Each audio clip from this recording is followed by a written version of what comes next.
అన్న చెప్పిండు అదొకటి పట్టుకున్నారు 22A అంటే ఏంది నిషేధిత జాబితాలో భూములు పెట్టుడు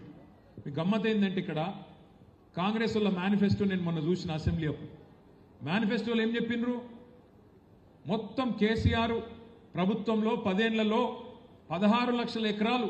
నిషేధిత జాబితాలో పెట్టిండు మేము రాంగనే 100 రోజుల లోపలనే అవన్నీ కూడా వాపస్ ఇచ్చేస్తాం తీసేస్తాం అని చెప్పింది కానీ ఇప్పుడు చేస్తున్నది ఏంది 16 లక్షల ఎకరాలు ఆనాడు నిషేధిత జాబితాలో ఉంటే ఈరోజు 1 కోటి ఎకరాలను నిషేధిత జాబితాలో పెట్టిండు రేవంత్ రెడ్డి ప్రభుత్వం ఎందుకు పెట్టిండ్రు మీ ఎమ్మెల్యే గారు బెదిరిస్తాడు ఫోన్ చేసి ఎవరైనా లేఅవుట్ వేస్తే ఇస్తావా సస్తావా అంటాడు ఎట్లా ఇస్తాడు ఆయన ఏడికెళ్ళిస్తాడు నువ్వు అడిగేది 30% 40% భూమి నాకు ఇవ్వాలంటాడు ఏడికెళ్ళిస్తారు ఇయ్యా అంటాడు అనుకో వెంటనే తీసుకుపోవాలి పొంగులేటి శ్రీనివాసరెడ్డికి చెప్పాలి పొంగులేటి శ్రీనివాసరెడ్డి ఏం చేస్తాడు అధికారులకు ఫోన్ చేసి కలెక్టర్కి ఫోన్ చేసి బెదిరిస్తాడు వెంటనే పెట్టవాయా నువ్వు నిషేధిత జాబితాలో పెట్టు అనగానే అట్లా పెరుక్కుంటా చాంతాడంత అయ్యి ఈరోజు కేసీఆర్ గారి టైంలో 16 లక్షల ఎకరాలు జాబితాలో ఉంటే ఇవాళ 1 కోటి ఎకరాలకు పోయింది అంటే ఇక్కడ ఏం నడుస్తున్నది ఈ రాష్ట్రంలో అనేందుకు ఒక చిన్న ఉదాహరణ మీకు అట్లాగే ఎంత అరాచకం అంటే ఇవాళ మన నాయకులు మన కౌన్సిలర్లు ఇబ్రాహీంపట్నంలో మీరందరూ కష్టపడితే ఇబ్రాహీంపట్నంలో మీరందరూ గట్టిగా పోరాటం చేస్తే మరి 24 సీట్లకు గాను 13 కౌన్సిలర్ సీట్లు మనకు రైట్ రాయల్గా ప్రజలు మనకు అప్పచెప్పింది ఒకరు ఇండిపెండెంట్ మనకు తోడైంది ఇక అసలు ఎలక్షన్ ఎక్కడికి వెళ్ళి ఉంటుంది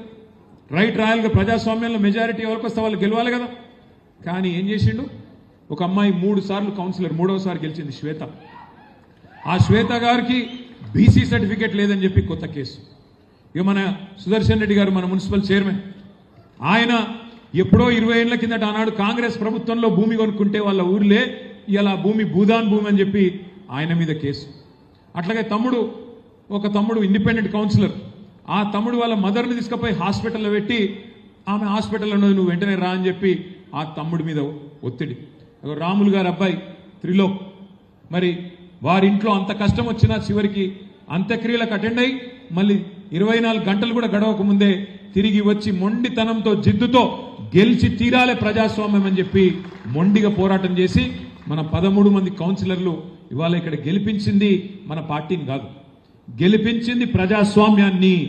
గెలిపించింది ప్రజల అభిమతాన్ని బతికించింది ఖచ్చితంగా ఈ రాష్ట్రంలో రాజ్యాంగ హక్కులను అనే మాటని మీకు విజ్ఞప్తి చేస్తా ఉన్నా ఇక్కడ ఇబ్రాహీంపట్నంలో గెలిచింది గులాబీ జెండా కాదు ఇబ్రాహీంపట్నంలో గెలిచింది ప్రజాస్వామ్యం దాన్ని నిలిపింది మా తమ్ముడు మంచిరెడ్డి ప్రశాంత్ రెడ్డి గారు బంటి అనే మాట కూడా నేను విజ్ఞప్తి చేస్తా ఉన్నా చిన్న విషయం కాదు రేవంత్ రెడ్డి లాంటి దుర్మార్గులతో రేవంత్ రెడ్డి లాంటి అరాచక శక్తులతో కొట్లాడాలంటే చాలా ధైర్యం ఉండాలి కేసులు పెడతారు బెదిరిస్తారు అధికార యంత్రాంగం మొత్తం వినియోగిస్తారు సామ దాన భేద దండోపాయాలు ఎన్నుంటే గన్ని పైసలు ఆశ చూపెడతారు మీకు ఇది చేస్తామంటారు అది చేస్తామంటారు ఆఖరికి మంచిరెడ్డి కిషన్ రెడ్డి లాంటి నాయకుడి మీద కూడా కిడ్నాప్ కేసులు పెట్టించింది అయినా సరే ఇన్ని తట్టుకొని దాదాపు 2 నెలల పాటు ఈ ప్రభుత్వం చేస్తున్న అరాచకాన్ని తట్టుకొని నిలిచిన మా కౌన్సిలర్లందరికీ నేను శిరస్సు వంచి హృదయపూర్వకంగా నమస్కారం తెలియజేసుకుంటా ఉన్నాను ధైర్యం కావాలి ఇట్లా కొట్టాడాలంటే కానీ ఒకటి మాత్రం పక్కా మన కష్టకాలం అయిపోయింది 2.5 సంవత్సరాలు ఈ ప్రభుత్వం వచ్చిన తర్వాత మొదటి 2.5 సంవత్సరాలే